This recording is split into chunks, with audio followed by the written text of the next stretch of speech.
era más de un dialecto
Hola, hola. Hola, buenas Hola. noches. Hola, buenas noches.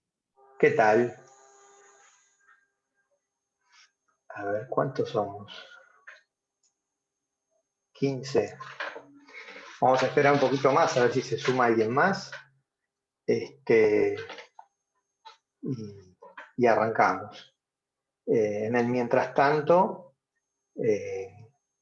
me gustaría ir conversando un poco con ustedes.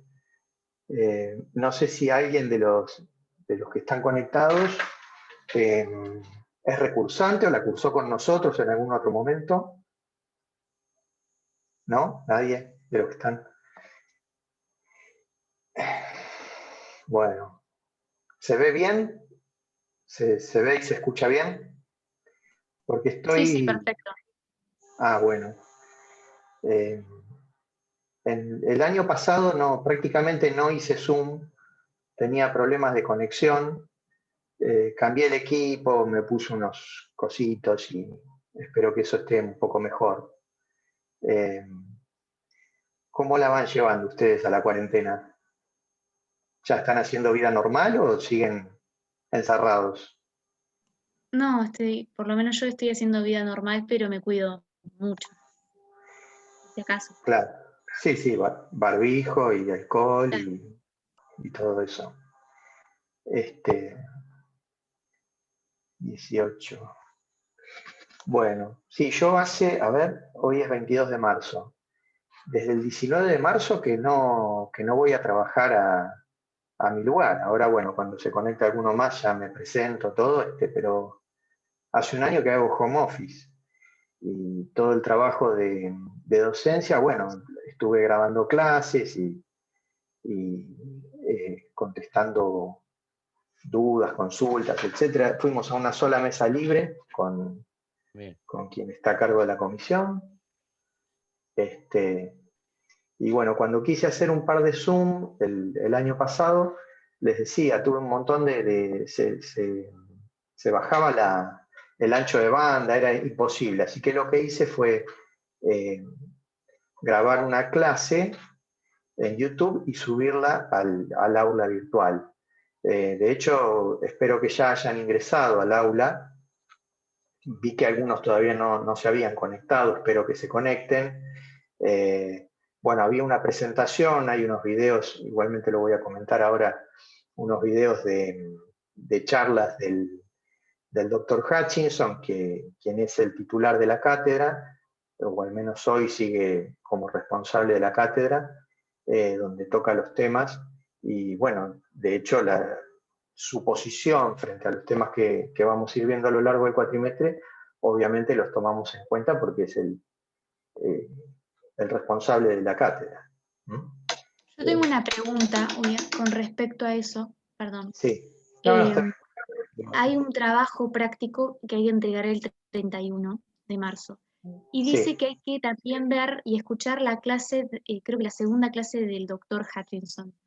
Sí. ¿Cuál es? ¿La que está grabada y aparece en el campus virtual o una que vamos a tener? No. Exactamente.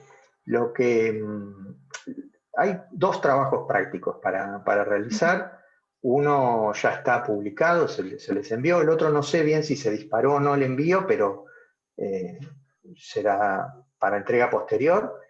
Les remite, en ese video de presentación, les remite para el tema que vean la clase número 2 de Hutchinson, donde toca todo el tema, que en principio hoy voy a hacer un paneo de eso también, y que lean lo que es la bibliografía que seguimos en nuestra comisión.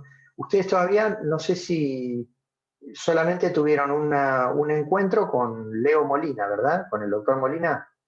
Con el doctor Herrera todavía no.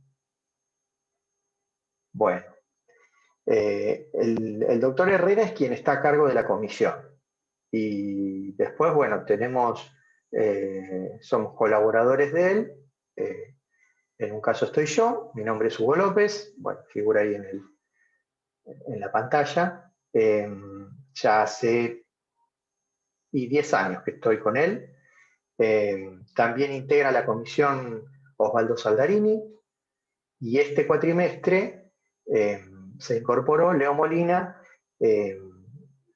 no reemplazando, sino que dejó de colaborar la doctora Boneco y comenzó a colaborar Leo. Todos más o menos tenemos distribuidos los temas. Como les decía, quien está a cargo del adjunto, que está a cargo de la comisión, es el doctor Herrera. Él va a dar seguramente los lineamientos generales de lo que se espera en el cuatrimestre. Conmigo lo que se va a ver en esta primer parte es todo lo relacionado a acto administrativo. El programa, que es un gran tema, porque se iba a modificar, no sé si se terminó modificando o no hay nadie del centro de estudiantes con nosotros que la esté cursando, ¿no? Bueno, nadie me da el ok.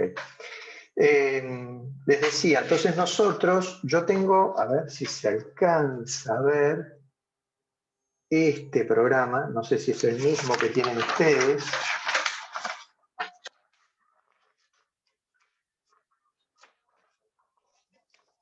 Programa analítico. Eso 336 es la ordenanza del Consejo Académico. Sí, es por el la mismo. cual. Bueno, bien.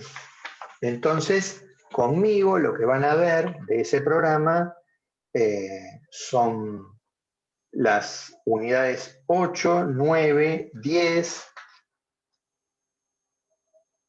8, 9 y 10. Y lo que sería la unidad 7 es un poco un paneo general, pero eso normalmente se los da Carlos Herrera. Un poco la idea de hoy es hacer la presentación, entrar un poquito en tema, sí pedirles que ingresen al aula virtual, que reproduzcan la clase de Hutchinson, porque él toca estos temas. De hecho, cuando eran clases presenciales yo daba todo este tema, pero está básicamente basado en la clase de él y obviamente en el libro de cabecera nuestro, que es el manual del doctor Balbín. Hoy un compañero de ustedes, que no sé si está, no lo veo conectado, me preguntaba porque él tenía otras bibliografías, etc. Y tenía una versión anterior del manual de Balbín. La idea es que sigan el libro de Balbín, y obviamente si quieren complementar con cualquier otro autor, bienvenido sea. Todo lo que más se lea es mucho más enriquecedor. Pero sí seguimos por un tema de metodología y de organización de la comisión, el libro del manual de Balbín. En el aula virtual no está el libro por una cuestión de derechos de autor, obviamente. Pero aquel que no tenga el manual de Balbín y quiera acceder a él, que se ponga en contacto conmigo. En el aula virtual está mi mail, me envían un mail y vemos la forma de que yo les hago llegar el material. Si no está el mail, pero creo que sí, ahora me genera una duda, el mail es ugilopez@hotmail.com, es decir, HUGI López con Z @hotmail.com. Entonces me envían el mail, todo aquel que no lo tenga, y se lo hago llegar. Bueno, son pocos, eso está bueno. Las cursadas que teníamos presenciales llegaron a ser 95, ahora somos creo que 28. Así que, bueno, va a venir bien. Me decían que no hay ningún recursante. Bueno, derecho administrativo es algo que no se parece en nada a todo lo que han venido viendo hasta ahora a lo largo de la carrera, digamos. Todos han visto materias civiles, materias penales, no sé si alguien ha visto laboral ahora, pero bueno, estamos en el ámbito de lo ius privado, con todas estas materias, salvo lo que es obviamente la cuestión penal, pero no tiene nada que ver con el derecho administrativo. Por lo tanto, es una materia, no es difícil, pero hay que cambiar a veces un poco la mentalidad de cómo se viene estudiando y cuál es el chip que va generando el estudiante a lo largo de la formación profesional, ¿no? Tengan en cuenta que el derecho administrativo atraviesa absolutamente todas nuestras vidas.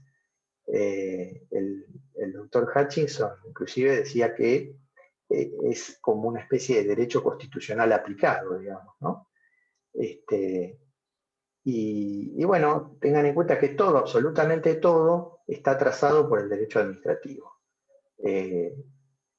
Ya sea desde si ustedes quieren salir a la calle o no. De hecho, fíjense que todas estas restricciones que hemos tenido con la pandemia, tanto de circulación, etcétera, obviamente que se afectan garantías constitucionales, pero está dentro de una de las bolillas que vamos a estudiar, que es poder de policía, por ejemplo, ¿verdad? Eso todo lo trata también el derecho administrativo. Hay muchas restricciones que se han aplicado por decreto, que bueno, cuando estudiemos poder de policía veremos qué tan válidas o no son las medidas adoptadas y hasta dónde raya o no lo constitucional, por darles un ejemplo, ¿no?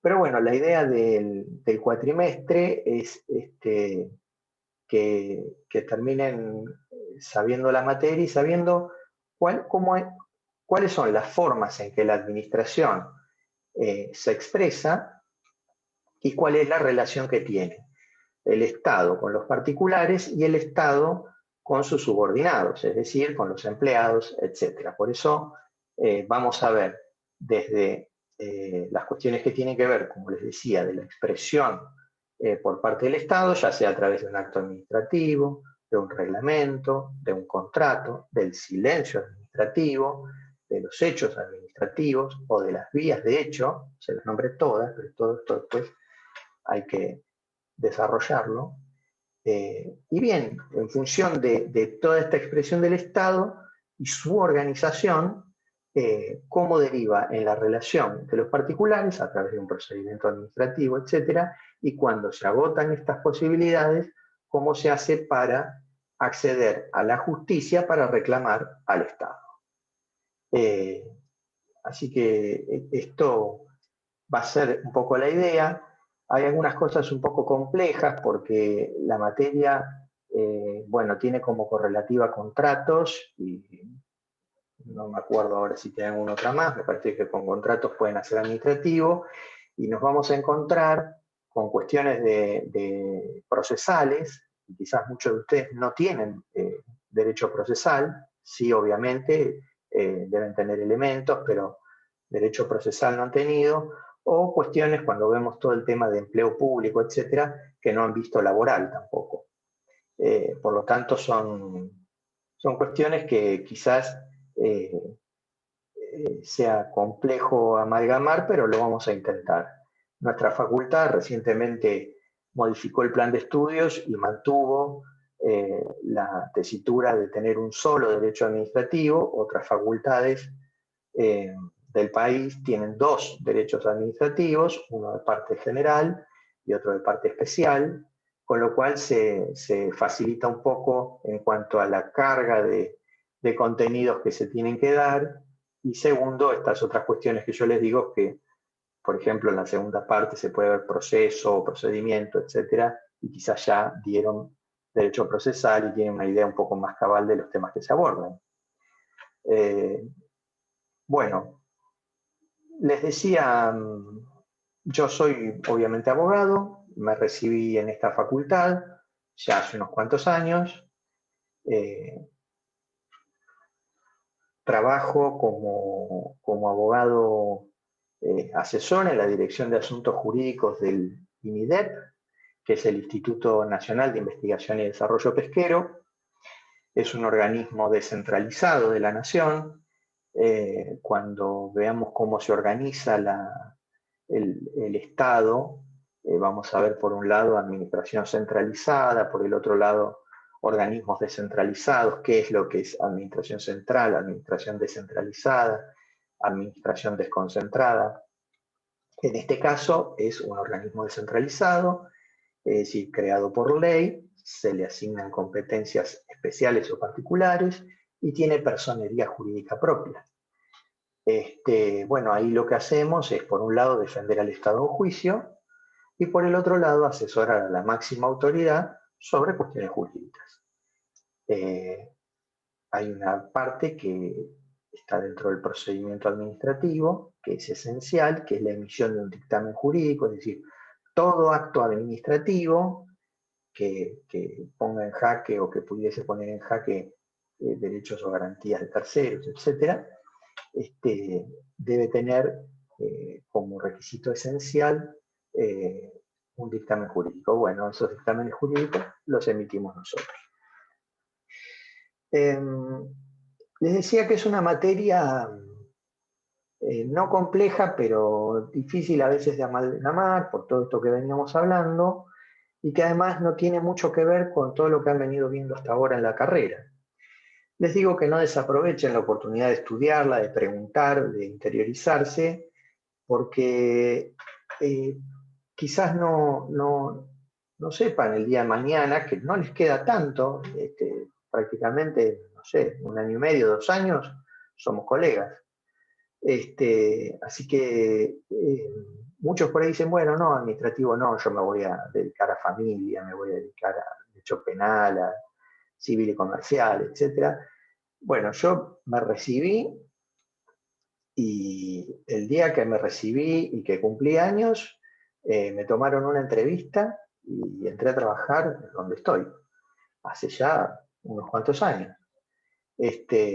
Y bueno, muchas cosas hubo que ponerse a leer y a estudiar nuevamente, porque en la cabeza no estaba esto que les estaba mencionando, ¿verdad? Así que bueno, ténganlo en cuenta. Hoy por hoy los sueldos del Estado son bastante magros, pero pero es una linda profesión, es una linda disciplina, materia para ejercer.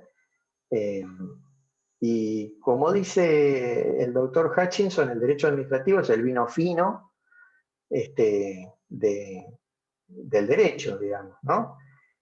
Porque, como hablaba un poco al principio, está todo trazado en lo que es la materia, el ejercicio del derecho administrativo. Ustedes tienen, no sé, los grandes lineamientos del Estado en cuanto a contrataciones, servicios públicos, actividades regulatorias de lo que se les ocurra, medio ambiente, defensa del consumidor, lo que fuere, está todo regido mínimamente una parte por el derecho administrativo. Y bueno, a ver, hasta ahora van bien, es una introducción, no los quiero atosigar tampoco.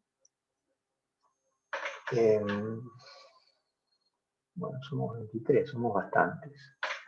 Bien, les decía que la idea un poco era esta introducción, mencionarles la bibliografía, reiterar mi email por las dudas que no accedan al material para que se pongan en contacto. No sé si alguien pudo visualizar la clase de Hutchinson, la que estaba en la presentación. Ahí veo a la señora Viviana Plevani que me dice que sí. Y creo que es la única que hizo los deberes. La semana pasada no hubo Zoom ni nada por el estilo porque el lunes no estaban cargados la lista de los participantes en el aula virtual, así que no sabía a quién notificar, ni cuántos eran, ni nada. Así que a partir de que eso se solucionó el martes a la mañana, ahí ya puse el primer video y el material, etcétera. Y ese mismo día Leo creo que les mandó el mensaje que iban a tener el Zoom a la noche. Pobre Leo, que es la primera vez que participa en la comisión en el cuatrimestre, no sé bien qué les habrá dicho en general de la cursada, más allá del tema que tenga asignado. Y por otra parte, si se introdujo en el tema, no sé cuánto habrán entendido, porque sin un esquema un poco general de la materia se va a complicar un poco. Dio la clase muy bien. ¿Sí? Es excelente. Sí. Es excelente. Fue muy claro. Bueno, no sé qué tema tenía asignado él. Fuentes del derecho administrativo. Ah, bueno, no, está bien, perfecto. Ah, perfecto, perfecto. Bueno, bien. Bueno, genial. Entonces él les va a dar fuentes en esta primera parte, no sé qué otro tema. Osvaldo seguramente Saldarini les va a dar todo lo que tiene que ver con un pantallazo general de contratos administrativos, seguramente procedimiento. Porque la idea, ¿cuál es? La idea es que como yo les doy teoría general del acto administrativo, o teoría del acto administrativo, y que son de la ley nacional, prácticamente del artículo 7 al 22.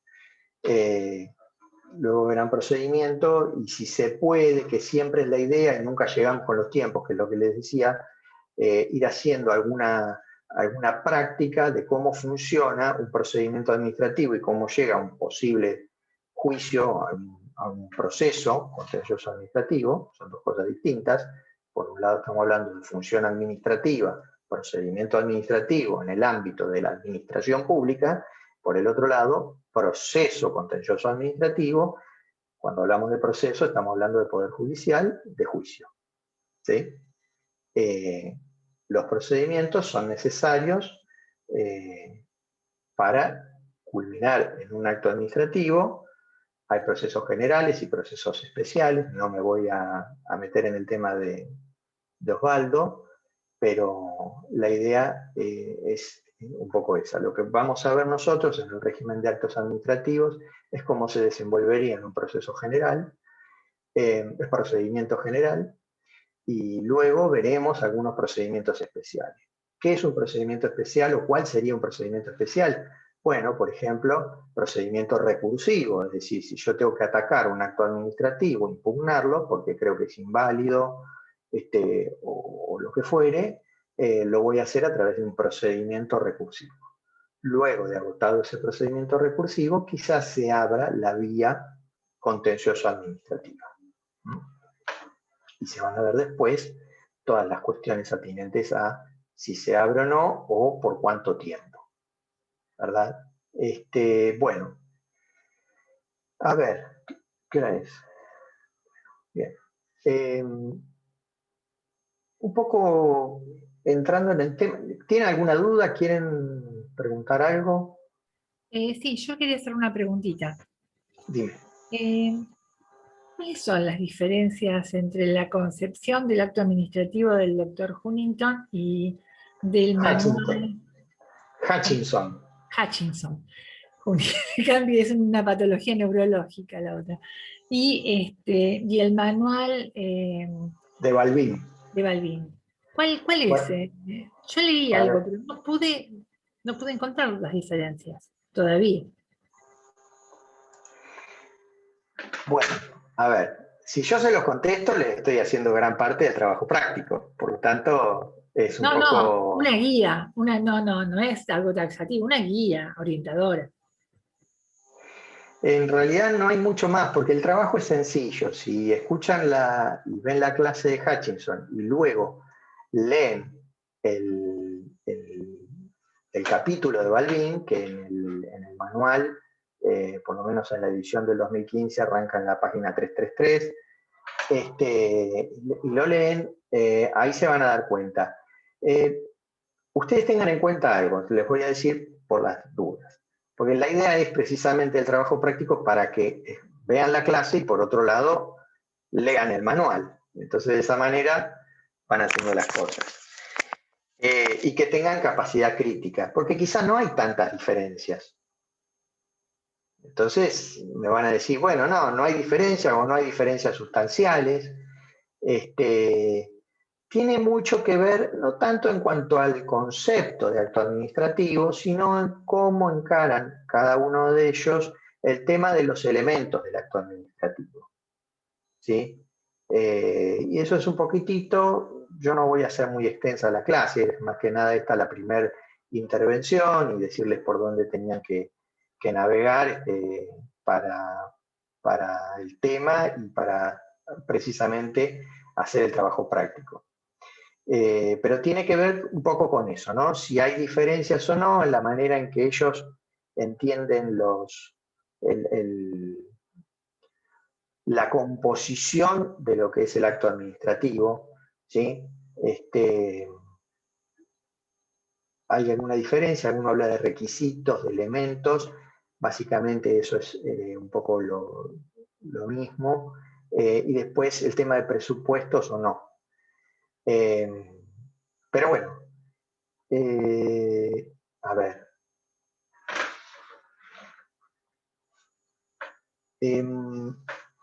Les decía, bueno, entrando un poco en el tema, ¿no? Nosotros estamos en una república, es un estado republicano. Por lo tanto, como ustedes saben, y desde Montesquieu, etcétera, para acá, la república lo que implica es una división de poderes y sistema de pesos y contrapesos, etcétera. Por eso es que se dice también que el control de la administración y sobre todo desde la sanción de la Ley de Administración Financiera y Control de Gestión sería como un elemento más del acto administrativo. Pero esto no está tampoco en la idea de lo que quiere que se lleve, no.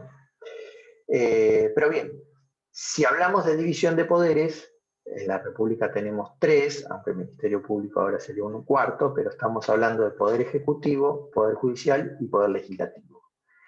Cada uno de estos poderes tiene una función que le es propia, es decir, es indiscutible que en el poder legislativo la función es la función legislativa, es decir, sancionar leyes. En el poder judicial la función es jurisdiccional. Por lo tanto, sometiéndose a proceso tendrán un resultado final, que es una resolución, una sentencia judicial. Y en el Poder Ejecutivo se supone que la función orgánica y primordial es la función ejecutiva. Ahora bien, ¿esto es así? Bueno, perdón, función ejecutiva, función administrativa. ¿Esto es así? Bueno, sí, desde el criterio orgánico sí, pero tenemos un criterio material también, ¿verdad? Que puede estar o no adquiriendo estas funciones en los otros poderes. Es decir, el Poder Judicial no va a tener función legislativa, porque es propia del Poder Legislativo. Ahora bien, en el Poder Judicial se designa un empleado dentro del Poder Judicial, y eso se hace bajo los parámetros del derecho administrativo. Esa función que realiza el Poder Judicial cuando no está emitiendo una sentencia o ordenando un embargo, todo lo que tenga que ver con un proceso, estamos hablando de función administrativa. En el Poder Ejecutivo, si yo, municipio de General Pueyrredón, le aplico una multa a un conductor por cruzar un semáforo en rojo, ahí lo que estoy ejerciendo es una función jurisdiccional, no es una función administrativa, materialmente hablando, ¿verdad? ¿Se entiende? Entonces, un poco esto lo que quiero decirles es que los distintos poderes pueden ejercer distintas funciones. Por un lado tenemos el criterio orgánico para definir las funciones que realizan, y esto tiene que ver con el poder del cual estamos hablando, y por el otro lado el criterio material, es decir, el tipo de función que están ejerciendo independientemente del poder donde se desarrolla. Ahora bien, para definir la función administrativa, que a veces es la más difícil, teniendo en cuenta si se desarrolla no en el Poder Ejecutivo, sino en los otros poderes, lo vamos a hacer por descarte. Es decir, todo lo que no sea función específicamente legislativa o judicial será función administrativa. ¿Se entiende?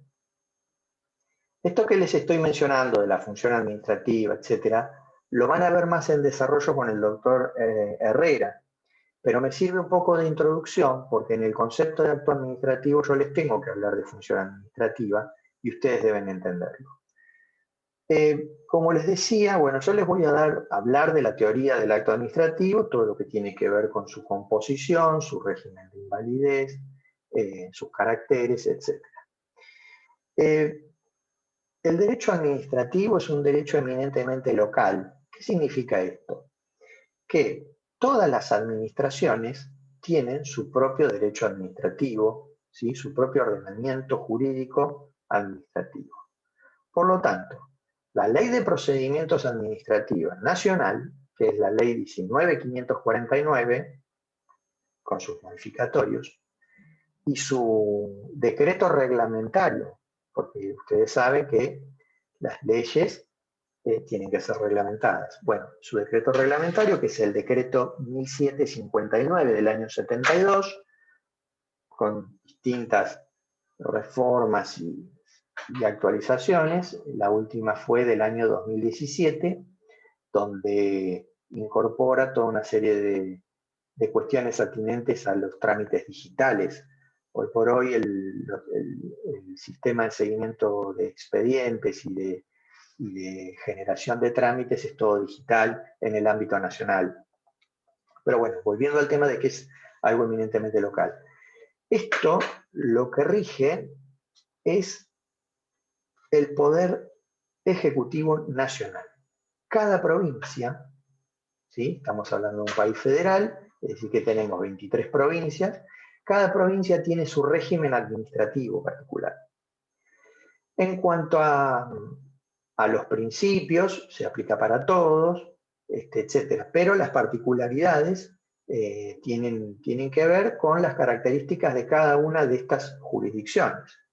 Y a su vez, para hacerlo un poco más complicado, los municipios también tienen sus regímenes administrativos. En el ámbito de la provincia de Buenos Aires aún rige la Ley Orgánica de Municipalidades, que les establece el procedimiento administrativo en el ámbito municipal.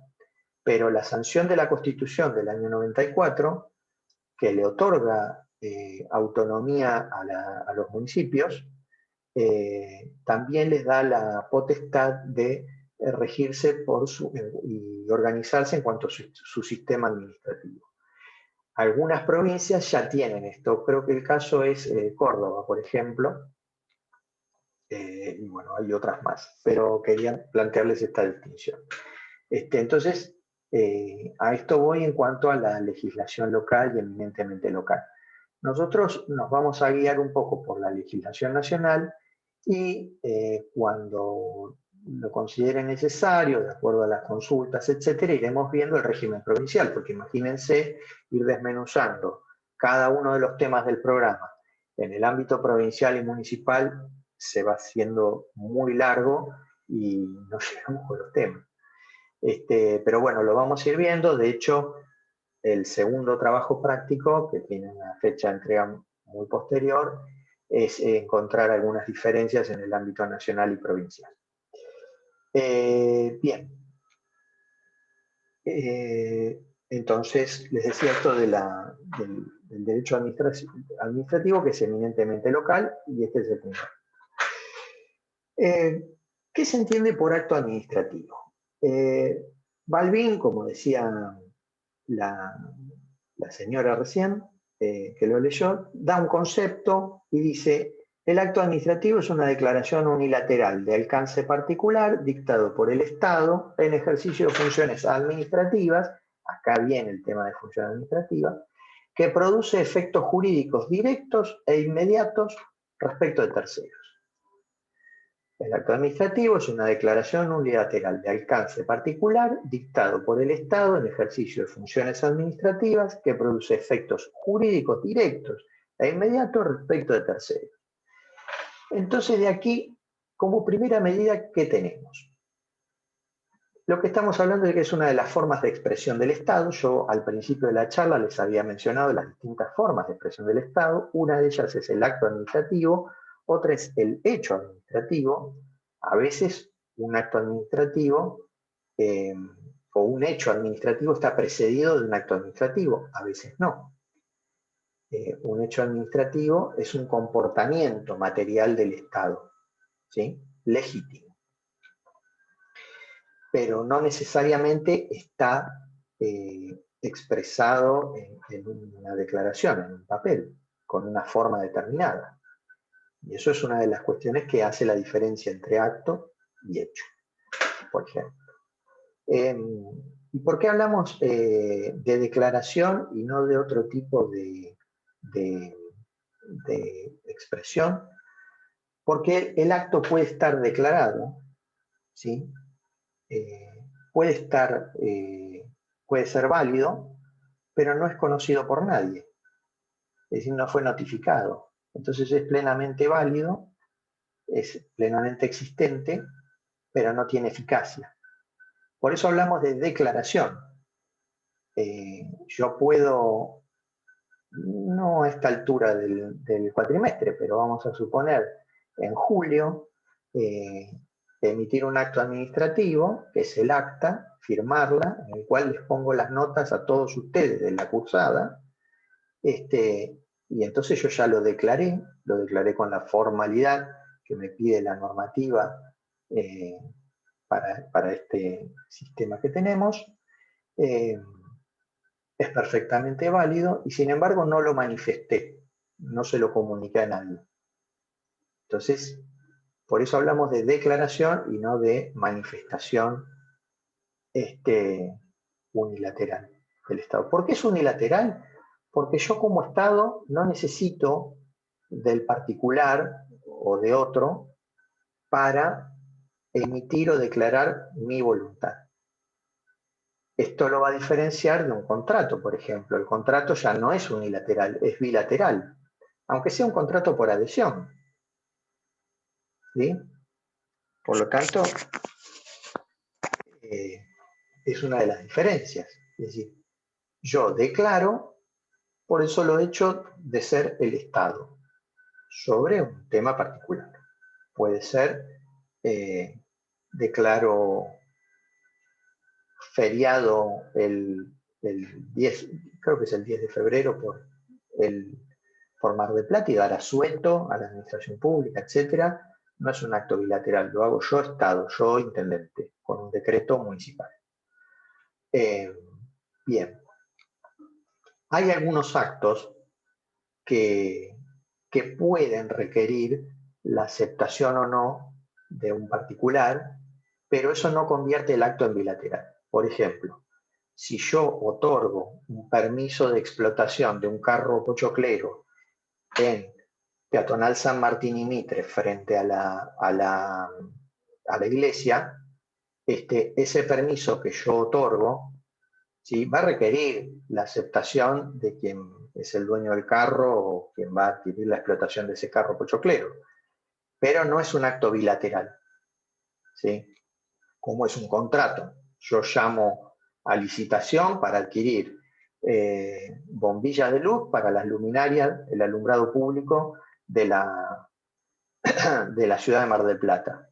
Ahí va a haber un procedimiento que es de contrataciones o de adquisiciones, donde va a estar establecido todos los pasos previos que debe requerir para ser oferente, para presentar la oferta, para que esa oferta sea válida, para lo que es la compulsa de precios con otros oferentes, y luego terminará en un acto administrativo que adjudica a un oferente en particular, pero que ya se sometió a todo ese proceso, a ese íter contractual, y que luego va a aceptar lo que se llama la orden de compra, que es lo que perfecciona el contrato administrativo, pero ahí se dan cuenta cómo interviene el particular y convierte esto en un acto bilateral en todo ese proceso previo.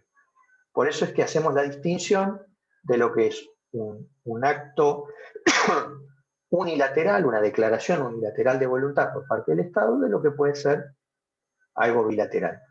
Decimos que tiene alcance particular, y este es otro de los motivos que lo diferencia de otro tipo de expresiones del Estado. Porque si tiene alcance particular, es que ese acto administrativo que yo emito como Estado va a generar la creación, la extinción, la modificación de un derecho a ese particular. Puede ser el caso, como les mencionaba anteriormente, de otorgo el permiso de explotación del carro pochoclero. Le estoy creando un derecho a ese particular. O aplico una sanción disciplinaria, se la aplico al agente A, no se la aplico a 5 agentes, 10 agentes o todos los agentes de la administración municipal, es decir, lo individualizo. Lo individualizo, o sea, el alcance particular, no significa que sea solo a una persona, pero sí, si es un grupo de personas, tienen que estar identificadas. ¿Se entiende? Profesor, ¿Sí? profesor, decía el profesor de apellido difícil que tenía que ser personas determinadas o determinables. A mí Exacto. no me quedó muy claro lo de determinables, porque me parecía que era un poco, es decir, fue un concepto que me cuesta interpretarlo. ¿Usted podría aclararlo? Bueno, determinables es que no en el momento de la emisión del acto administrativo quizás estén mencionados con nombre y apellido, pero sí van a ser determinables en el caso que se reúnan determinados requisitos para que esa persona finalmente esté determinada. Si yo emito un acto administrativo en el cual concedo un beneficio de baja de tasas municipales a los frentistas que están en determinado radio de la cuadrícula municipal, quizás no los tengo a todos identificados, pero son determinables. ¿Se entiende? Viviana, ¿sí? Bien. ¿Alguna duda con Creo que esto? sí. ¿Eh? Una cosa es que yo diga,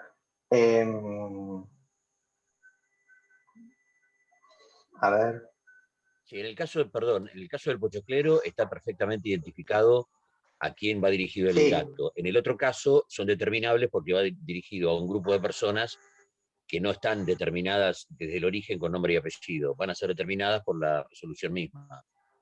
exactamente, Bien. exactamente.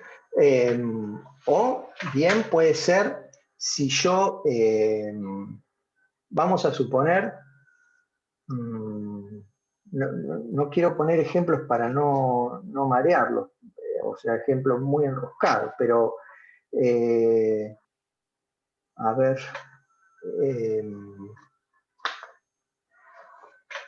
algún beneficio, por eso mencioné el tema de esto de la cuadrícula, me parece lo más ejemplificativo. Pero si siempre estamos hablando sobre lo mismo. Cuestiones que quizás al inicio, cuando yo emito el acto administrativo, no lo puedo individualizar con Claro. todos los datos a la persona, pero si logro que por otra cuestión esté dentro de ese grupo, de ese rango, ahí igualmente el acto es individual. ¿Sí? ¿Cuándo es general? Porque esa es la distinción. ¿Por qué estamos hablando de declaración unilateral de voluntad por parte del Estado en ejercicio de función administrativa de carácter individual? ¿Cuándo es general? Es general, por ejemplo, en un reglamento. Esa es una distinción del reglamento con el acto administrativo. Yo emito un reglamento en el cual, por ejemplo, el Código de Ordenamiento Territorial de la ciudad de Mar del Plata, ¿sí? Donde yo no sé a quién le va a tocar respetar ese reglamento, ¿verdad? No tengo manera de individualizarlo, pero sí lo tiene que respetar, no hay forma. ¿Sí? En cambio, ¿cuándo es individual? Cuando yo o lo menciono taxativamente en el acto administrativo, puede ser un anexo, puede ser una persona o un grupo, o cuando son fácilmente determinables. ¿Mm? ¿Se entiende? Sí, está claro. Bueno, bien. A ver. Bueno, ¿y cómo es esto de la producción? Bueno, en ejercicio de funciones administrativas era lo que les había mencionado al principio, es decir, que no estamos hablando de función legislativa o función jurisdiccional. Si bien hay cuestiones a veces que son conexas, porque la función materialmente legislativa del Poder Ejecutivo, ¿cuál sería? La que acabamos de mencionar, un reglamento. Si yo estoy reglamentando algo, estoy haciendo, sí, un acto administrativo, pero de carácter general. Entonces no queda individualizado en una persona la aplicación de ese reglamento. Bien, y que produce efectos jurídicos directos e inmediatos respecto de terceros. Es decir, que lo que yo creo, otorgo, extingo, modifico respecto de ese particular al cual emití el acto administrativo, va a generar efectos sobre esa persona y sobre los terceros. Si yo otorgo la explotación del carro pochoclero en San Martín y Mitre en favor de la señora Plevani, bueno, ella adquiere esa prerrogativa y el señor Ricardo Álvarez no va a poder poner otro carro pochoclero ahí. ¿Se entiende? Los efectos son inmediatos y directos. Obviamente, bueno, estamos hablando que también deben darse los otros requisitos que son la eficacia, etcétera, pero bueno, es así. Y hablamos de efectos jurídicos directos e inmediatos y no hablamos de acto definitivo o no definitivo, porque esta es otra cuestión. El acto administrativo, si está emitido y tiene las formalidades de la ley, etcétera, ya genera esos efectos, independientemente de que después se recurra o no se recurra ese acto administrativo. ¿Sí? porque hay, si no, ciertas discusiones, si no es definitivo, entonces no se me aplica. No. Después veremos en qué casos puede tener suspendidos los efectos ejecutorios el acto, ¿sí? Pero el acto, desde que es emitido, produce esos efectos jurídicos de manera directa y frente a terceros. Bien.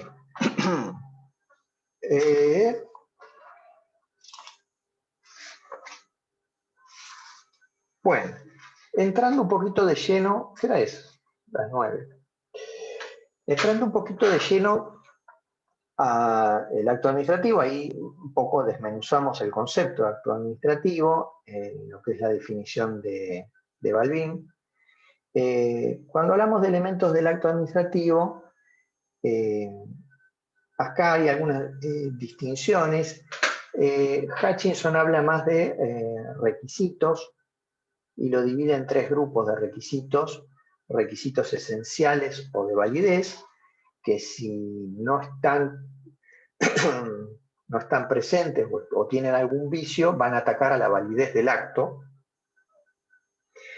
Después tenemos requisitos de eficacia, y esto tiene que ver con qué es lo que debe suceder con el acto administrativo para que esos efectos jurídicos de los que mencionábamos en el concepto sean plenamente aplicables, eficaces frente a terceros. Y también tenemos requisitos de existencia, es decir, qué formalidades debe cumplir el acto administrativo, no ya para que sea válido o no, sino para que exista. Porque estos grupos así juegan en tiempos diferentes. Es decir, un acto administrativo puede existir, puede ser válido y no eficaz. O un acto administrativo puede existir, puede ser eficaz, es decir, producir esos efectos frente a terceros y todo, y no ser válido. Así que juega todo en tiempos distintos. Pues bien, estos requisitos tienen o lo conforman distintos elementos del acto administrativo, por lo menos en lo que hace a requisitos de existencia y requisitos de validez.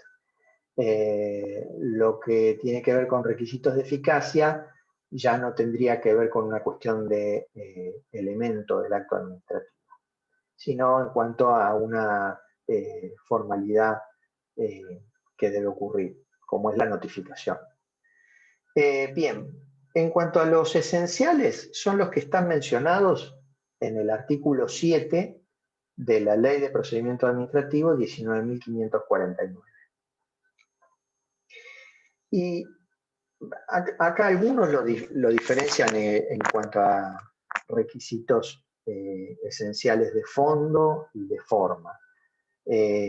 Ponen en cuanto al fondo el objeto, la finalidad, la causa, la competencia, y en cuanto a la forma, ojo, estamos hablando de requisitos esenciales.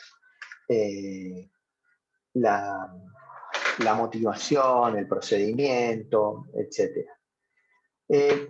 Esto se los menciono, no lo anoten. Básicamente lo que sí tenemos de requisitos esenciales, entonces, son los que están enumerados en el artículo 7, y tenemos la causa, la competencia, el objeto, el procedimiento, la finalidad y la motivación.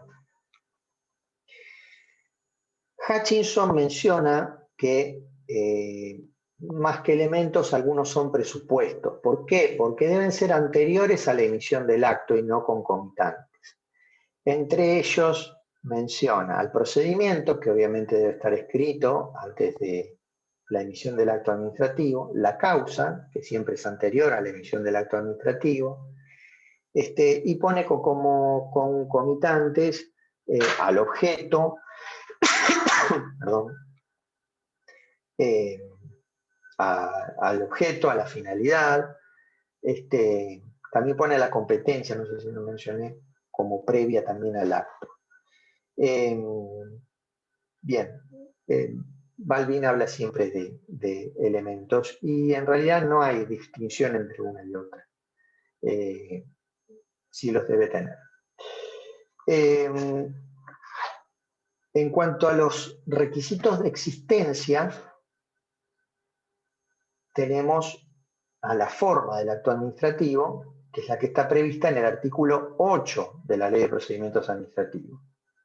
Cuando ustedes toman la ley, el artículo 7 les habla de requisitos, elementos esenciales, etc. Bueno, la forma también es un elemento del acto administrativo, pero tiene que ver con la existencia.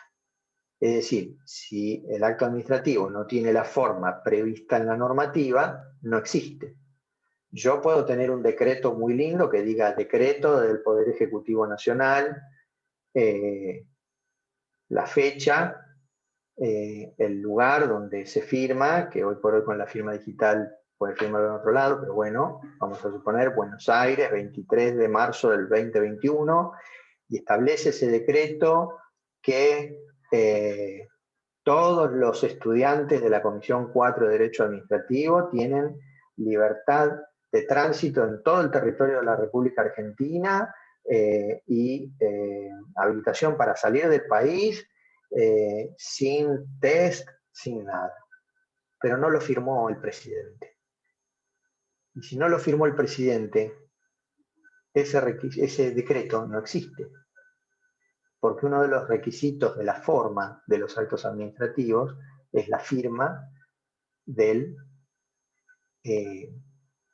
agente, ¿sí?, o funcionario.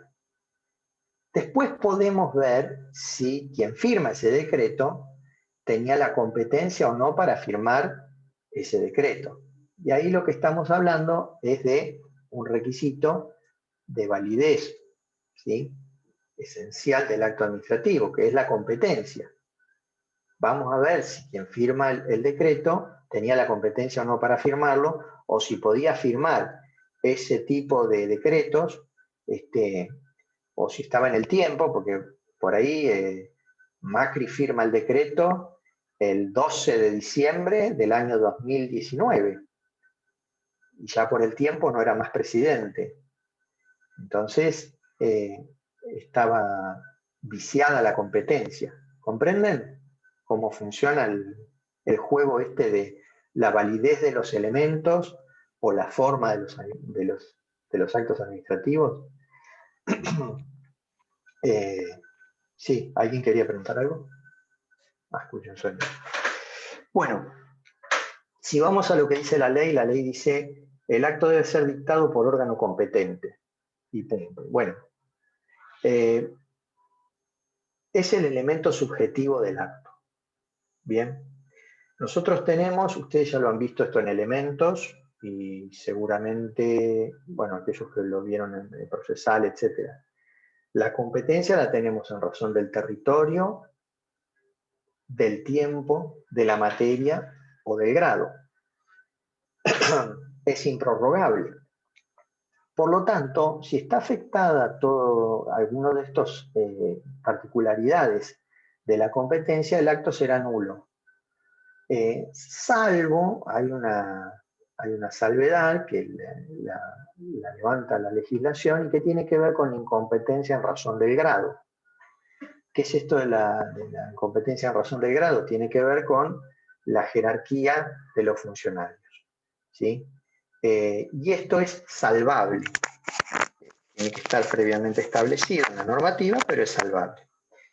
Como les decía en el ejemplo que habíamos tocado de incompetencia en razón de la materia, yo les pongo un ejemplo burdo, que es el presidente de la Nación emitiendo un decreto, ¿verdad? Pero es para que se entienda. Después lo pueden llevar más, bajarlo un poco más a lo terrenal.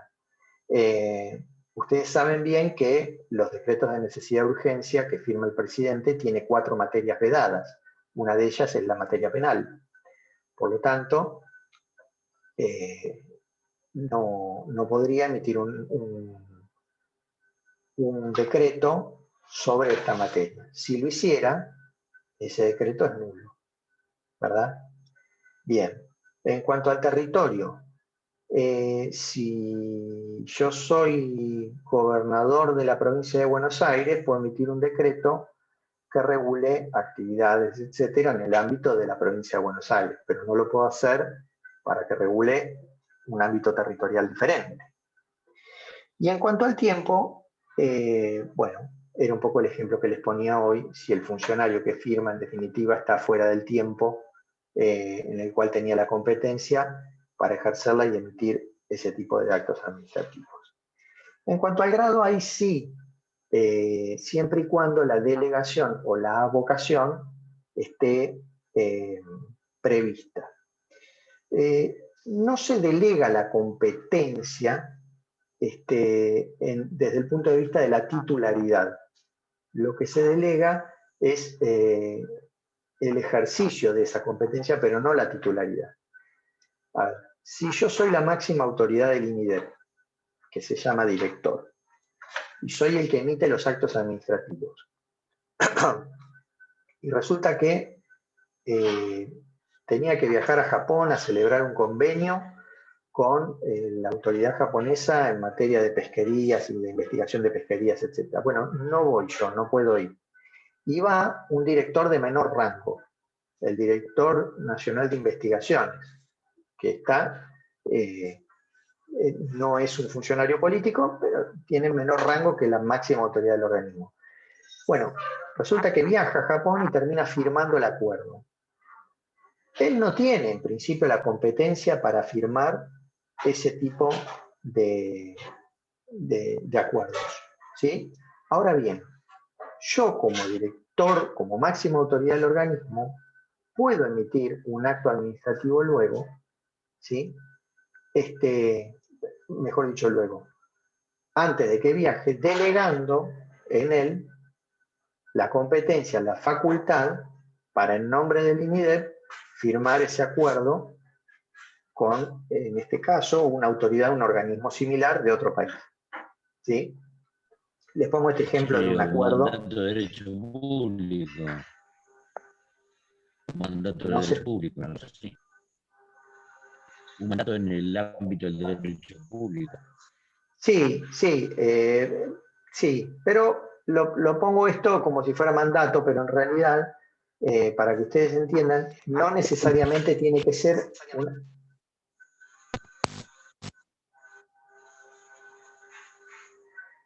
Hola. Bueno, no necesariamente tiene que ser una cuestión... Se me cortaba, perdón. Sí. Disculpe, sí. No, lo que te entendí, Ricardo, es que me decías mandato de derecho público. Sí, sería una especie de mandato, pero en el ámbito del derecho público. O sea, el director del INIDEP en este caso delegaría. En este ejemplo particular, sí, es una cuestión de mandato. Sí, es una cuestión de mandato. Hay un retorno ahí, no sé si tenés muy alto el volumen. Bueno, pero no necesariamente... Bueno, espero que no sean los aparatitos. Bueno, entonces, en este caso que les... ¿Hola? ¿Me escuchan? Sí, hola, sí, hola. Sí. Ah. Sí, se escucha, Bien. profe. Bueno, en este caso del ejemplo que les estoy poniendo, sí, es un mandato, le estoy diciendo andá y hace tal cosa, pero muchas veces esa cesión del ejercicio de la competencia no está circunscrita a esto, a un mandato de firma, sino para resolver algún otro tema en particular. Pero lo que sí estamos hablando es que yo no cedo la titularidad de esa competencia. Es decir, la máxima autoridad del organismo siempre soy yo. Por lo pronto, lo que hay que sí distinguir es que no es que yo delego la competencia y el agente que recibe esa sesión de ejercicio de competencia va a hacer lo que se le ocurre. Obviamente tiene que estar prevista la normativa y es para esos casos puntuales. ¿Sí? Puede ser inclusive la sesión del ejercicio de competencia por un tiempo determinado. Bien. La otra cara de la moneda de la delegación es la avocación. Y es cuando el superior toma la competencia del inferior para resolver una cuestión de X. Y acá en cuanto a la avocación, hay 4 situaciones que no permiten la avocación por parte del superior de la competencia que tenía el inferior. Una, cuando esté expresamente prohibida. 2, cuando sea tarea específica de un órgano. Por ejemplo, en el ámbito del procedimiento administrativo. Si el jefe de compras que tenía competencia para decidir por una adjudicación de una contratación emite ese acto administrativo, y ese acto administrativo que deja fuera un oferente es recurrido por ese oferente, es decir, presenta un recurso de reconsideración. Un recurso de reconsideración es lo que, de hecho, en Provincia de Buenos Aires, en el procedimiento, se llama recurso revocatoria. Impugno el acto administrativo y le pido al funcionario que emitió ese acto que revea su decisión. Eso es un recurso de reconsideración. Ese recurso de reconsideración, como tal, solo puede ser resuelto por quien emitió el acto. Entonces yo como superior no me puedo abocar sobre esa cuestión, tomar ese recurso y resolverlo. ¿Se entiende? Porque era tarea específica de la gente que emitió el acto. Para eso el procedimiento tiene establecido otros tipos de recursos administrativos, como puede ser un recurso de apelación o como se llama en el ámbito administrativo, jerárquico. ¿Sí? Entonces va a resolver en definitiva el funcionario jerárquico superior. Otro de los puntos por los cuales no va a haber avocación es cuando se requiere una idoneidad especial para la emisión de determinada actuación dentro del procedimiento. Por ejemplo, un dictamen pericial o lo que fuere. En ese caso, un superior, por más que sea el superior, no puede abocarse y tomar la competencia del inferior si éste tiene una especialidad puntual. Si yo tengo que emitir el dictamen jurídico y soy el funcionario que está por ley indicado para que emita los dictámenes jurídicos previos a la emisión del acto, el funcionario no puede tomar el expediente y emitir él el dictamen jurídico y luego además el acto administrativo. ¿Se entiende? Y bueno, otro de los motivos que dice expresamente la normativa, cuando haya desconcentración de la administración. ¿Qué es esto de la desconcentración de la administración? Hay determinadas competencias dentro de la administración central, ¿sí? Que son tomadas y entregadas a otro organismo que no tiene una personería jurídica distinta de la administración central, pero sí que tiene asignadas esas competencias. El ejemplo típico de un organismo desconcentrado de la administración pública es la AFIP. Por ejemplo, la AFIP es un organismo desconcentrado de la administración pública nacional. No tiene una personería jurídica distinta, como puede ser el caso donde yo desempeño funciones, que es el INIDEP, o el INTA, o el SENASA, o cualquier otro organismo descentralizado. ¿Y esto a qué viene? Bueno, si la AFIP es la encargada de velar por la hacienda pública y la recaudación, y tiene esas competencias a su cargo, el Estado, en cuanto a administración central, el ministro de Economía o quien fuere, no puede abocarse a las tareas propias que son de la AFIP. ¿Sí? ¿Se entiende? Bueno, estos son las 4 excepciones por las cuales el superior no puede abocarse respecto de temas que tenga que decidir el inferior. Bien, con esto hablamos un poco de competencia. También cuando hablamos de competencia estamos hablando del postulado de la permisión.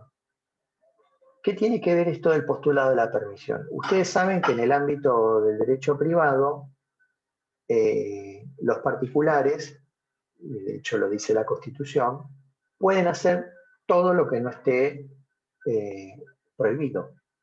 ¿verdad? Bueno, en el ámbito del derecho público y del derecho administrativo, en realidad la administración o el funcionario va a poder hacer solo aquello que le está permitido.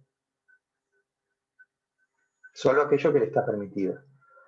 Expresamente o razonablemente implícito. ¿Sí?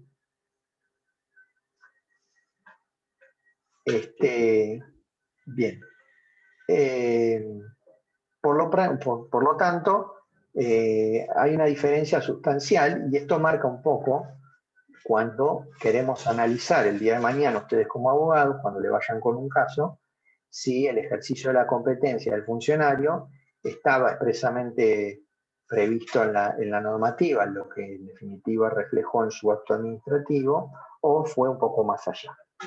Si fue un poco más allá, actuó con incompetencia, por lo tanto, el acto administrativo que emitió contiene un vicio de nulidad en el elemento competencia.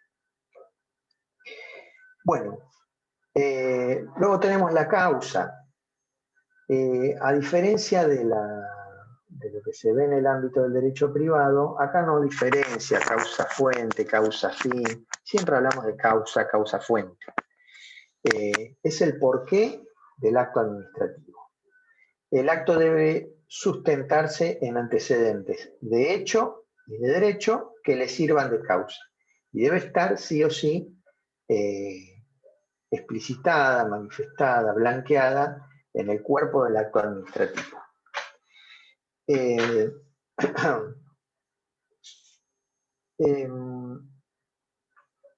Cuando hablamos de antecedentes de hecho y de derecho, para poner un ejemplo, si yo emito como director de ANSES un acto administrativo donde concedo el beneficio jubilatorio a, voy a buscar a alguien joven para que no se sienta mal, Lorena Solberger. Entonces, emito el acto administrativo a Lorena Solberger por el cual le concedo el beneficio jubilatorio. ¿Cuáles son los antecedentes de hecho y de derecho que me llevan a mí a tomar la determinación de otorgar ese beneficio jubilatorio? Bueno, el antecedente de derecho es la ley de jubilaciones, la ley nacional de jubilaciones. ¿Por qué? Porque ahí me establece que una ciudadana argentina con 60 años de edad, como mínimo, y 30 años de aporte, puede acceder a solicitar y acceder y que le concedan el beneficio jubilatorio. Entonces el antecedente de derecho es la propia ley. Y el antecedente de hecho, ¿ahí cuál es? La edad y la cantidad de años de aporte. Es decir, si ya adquirió la edad y adquirió los años de aporte, antecedentes de hecho, y tenemos una norma que nos dice que con esos requisitos puede solicitar y acceder al beneficio jubilatorio, antecedentes de derecho, tenemos la causa que va a terminar luego en la emisión de ese acto administrativo, donde va a tener un objeto, ¿sí?, que es el contenido del acto. Es lo que resuelve, declara, certifica u opina. En este caso, resuelve y declara, otorga ese beneficio, crea el derecho a la prestación previsional para Lorena, ¿verdad? El objeto es el qué del acto administrativo. Y los requisitos del mismo son los que han visto cuando vieron derecho a las obligaciones. Es decir, debe ser cierto, debe ser física y jurídicamente posible, no tocar el cielo con las manos, ese tipo de cosas que lo han visto en derecho a las obligaciones como ejemplo, que calculo que siguen leyendo Alterini, no sé, pero imagino que sí. Y debe decidir sobre todas las peticiones formuladas, el objeto del acto administrativo. Aunque la administración puede incluir o puede tratar otras cuestiones no propuestas por el particular. Si esto ocurre, tiene que darle intervención al interesado en una previa audiencia, ¿sí? Y si ello no afecta derechos adquiridos. ¿Qué quiero decir con esto? Entonces, debe ser jurídica y físicamente posible, debe ser cierto, no debe ser ambiguo, etc. Y frente a la petición del particular, yo puedo tomar esa petición y tratarla, y sobre eso emitir el acto administrativo, o inclusive puedo tratar otras cuestiones que no estaban en la petición del particular, ¿sí? Ahora, si como administración decido hacer eso, le voy a tener que dar previamente intervención al interesado. A ver, como ejemplo de esto, podría ser tranquilamente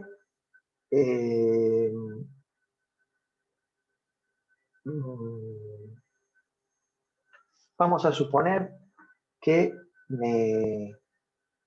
me pide Fabiana Cornelis, a mí como municipio, la autorización para la construcción de un country en, no sé, ruta 226, kilómetro 20. Bien, entonces me pide y yo tengo que tratar esa petición. Pues bien, hay una serie de cuestiones que quizás no están en la petición y yo las voy a tener que tratar. Esas cuestiones que voy a tener que tratar, antes de resolver, le voy a tener que dar intervención a ella. ¿Por qué? Porque puede ser, no que la zona esté autorizada o no, pero sí que haya quizás en el predio donde ella está solicitando la construcción del country, otra persona que quizás tenga algún interés sobre ese espacio, ¿sí? O, no sé, poner otro ejemplo, autorizaciones para fumigaciones en determinadas áreas de la comuna, y resulta que eso puede afectar o no quizás a asistentes a un colegio que está no pegado al área de fumigación, pero sí cerca. Bueno, quizás son cuestiones que yo tengo que tratar que no están dentro de la petición del particular y que para tratarlas le voy a tener que dar audiencia a esa persona. ¿Se entendió? Bien. Otro de los elementos que hacen a la validez, a la esencialidad, el procedimiento, que alguien, o por ahí Hutchinson habla que es un presupuesto. ¿Qué es el procedimiento? Son la serie de trámites que deben sucederse, cumplirse antes de la emisión del acto. Entre las formalidades del acto está esto que yo les mencionaba al principio, por ejemplo, debe incluir el dictamen jurídico que trate sobre las cuestiones que se ventilan en el procedimiento, en el expediente, y que en definitiva van a ser un poco la parte de la motivación de la emisión del acto administrativo y lo que en definitiva resuelve. Ese dictamen es esencial, ¿sí? Sobre todo cuando puede afectar derechos subjetivos, ¿sí? Es decir, si el acto administrativo que voy a emitir no joroba a nadie, bueno, quizás puede no necesariamente tenerlo, pero si va a afectar derechos subjetivos ese acto administrativo que se emite, sí o sí tiene que tener el dictamen jurídico. El procedimiento obviamente debe estar establecido previo a la emisión del acto, ¿sí? Porque acá lo que tenemos si no es se vulnera el principio de defensa, el derecho a ser oído del particular, etcétera, si le cambio las reglas de juego en el trámite del asunto que peticionó. Bueno, otro de los elementos, a ver qué me queda. Bueno, me quedan dos y los libero y seguimos la clase que viene con otros requisitos. Tenemos la motivación. Este elemento, la motivación, es uno de los que más genera, no sé si confusión, pero muchas veces uno no entiende bien por dónde va, cómo funciona. Básicamente, la motivación es la expresión de los fundamentos, ¿sí? Que hacen a la toma de la decisión, a la emisión del acto. Yo siempre lo explico como que es la relación de causalidad entre la causa, el objeto y la finalidad. Y eso tiene que tener una determinada razonabilidad y proporcionalidad, ¿verdad? Se deben expresar en forma concreta las razones que inducen a emitir el acto y consignar la causa. Con esto que se evita que el acto sea algo automático y posiblemente arbitrario. ¿Cuándo es sí o sí necesaria la motivación o más motivación en el acto administrativo? Cuando en la emisión del acto se va a hacer uso de facultades discrecionales. Es decir, si yo en un procedimiento contractual tengo que decidir por un oferente y no por el otro, voy a tener que motivar muy bien el acto administrativo, las razones por las cuales estoy adjudicando a ese oferente y no al otro, para precisamente disipar las dudas de arbitrariedad, etc. ¿Sí?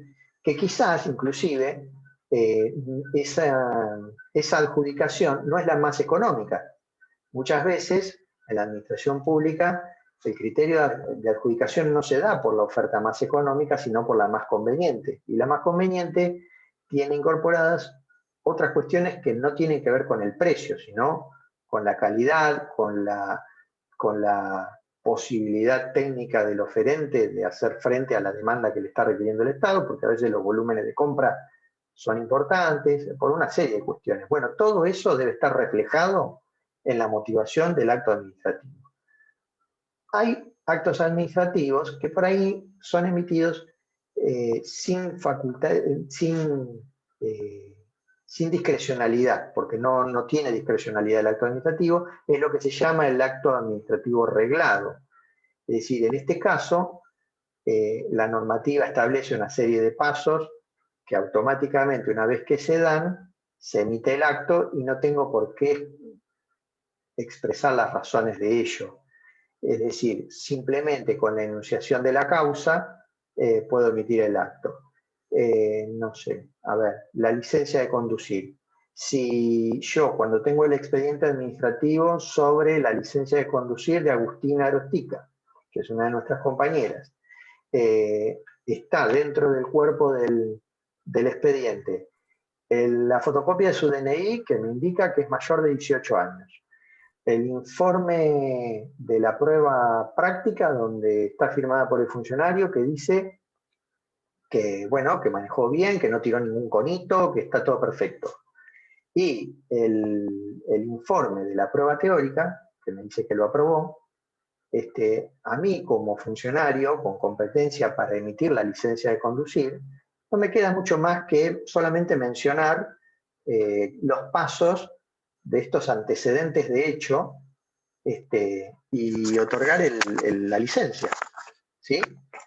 Entonces, en ese caso, inclusive, después lo vamos a ver en las próximas clases, mi competencia puede estar, no digo viciada, porque si está viciada el acto es nulo, pero sí quizás un poco tocada. ¿Qué quiero decir con esto? Si yo como funcionario que tengo que emitir la licencia de conducir, al momento de firmarla, no estoy en mis cabales, porque, no sé, me quedé de farra el día anterior y tomé de más, y que estoy en un estado de ebriedad, se podría decir que mi condición psíquica al momento de emitir el acta, o sea, la licencia de conducir, no es la mejor. Esa competencia estaría, en cierta forma, afectada. Pero, en definitiva, el acto es automático y no implica arbitrariedad. ¿Sí? Bueno, entonces, en la medida en que la medida que se adopta tiene mayor uso de facultades discrecionales, es mayor el deber de motivación del acto administrativo. ¿Sí? Bien, y me queda como último requisito esencial que hace a la validez la finalidad. La norma me dice, el artículo 7 de la ley 19.549, que la finalidad es el bien jurídico perseguido. Es decir, como principio general, que ¿cuál sería? En el ámbito del derecho público es perseguir el bien común. Es decir, que toda la actividad del Estado se supone que es para propender al bien común. Bien, además de esto, que es el fin general, el principio general, tenemos que hablar de una finalidad en sentido específico, y que es el resultado previsto legalmente al tipo de acto dictado, con la adopción de las medidas proporcionales necesarias. ¿Qué quiero decir con esto? Yo emito un acto administrativo en el cual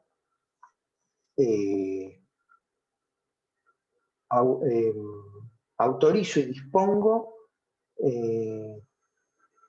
la iluminación de todo un camino vecinal que no transita nadie, digamos, que conduce a un camino muerto. ¿Sí? Se dan cuenta que ahí la finalidad, propender el bien común, es desproporcionado. ¿Se dan cuenta? Entonces ese acto administrativo tiene intrínseco el vicio en la finalidad. Puede estar emitido por autoridad competente, puede que tenga la causa prevista, no hay ningún problema, el objeto es válido, física y jurídicamente posible. Ahora, en cuanto a la proporcionalidad de la medida adoptada, estamos hablando que está absolutamente desbordado. Bueno, ahí estamos hablando de un vicio en la finalidad. En algún momento se criticaba respecto de determinadas rutas en algunos ámbitos del país, donde la inversión que se volcaba a esas rutas no se le veía el beneficio a nadie. Bueno, luego nos enteramos que quizás todos los terrenos fiscales que después fueron adquiridos por ciertas personas se vieron beneficiados respecto de esas obras.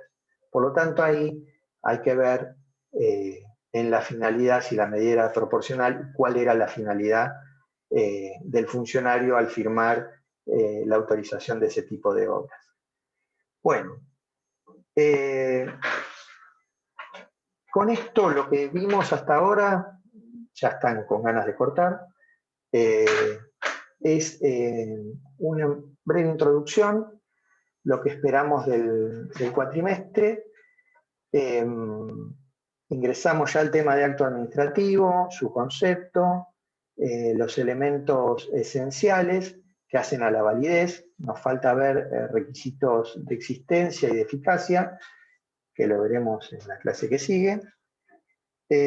No sé si tienen alguna duda. Cualquier duda me la hacen llegar vía mail o a través de la mensajería del aula virtual.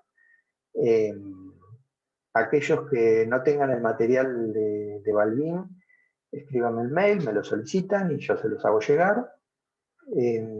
Mañana entiendo que tendrán nuevamente clases con el doctor Molina, y el viernes ya sí con el doctor Herrera. Y bueno, arrancamos normalmente, no sé cuándo estarán la fecha de los parciales, no sé cómo deriva esto, si va a ser el parcial de manera presencial o no. Se había hablado en un momento que podía llegar a ser presencial. Veremos cómo va evolucionando este tema de la pandemia. Estos días estaban hablando de que iban a cerrar un poco más todo, así que no lo sé. Bueno, ¿alguna duda? O, no sé, el comentario que quieran hacer.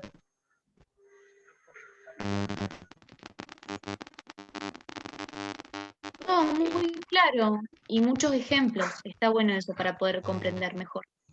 Sí, ustedes saben que a mí se me complica un poco, bueno, este sistema realmente no me hallo, me dificulta mucho. Creo que el ida y vuelta en la clase es mucho mejor. Y siempre tengo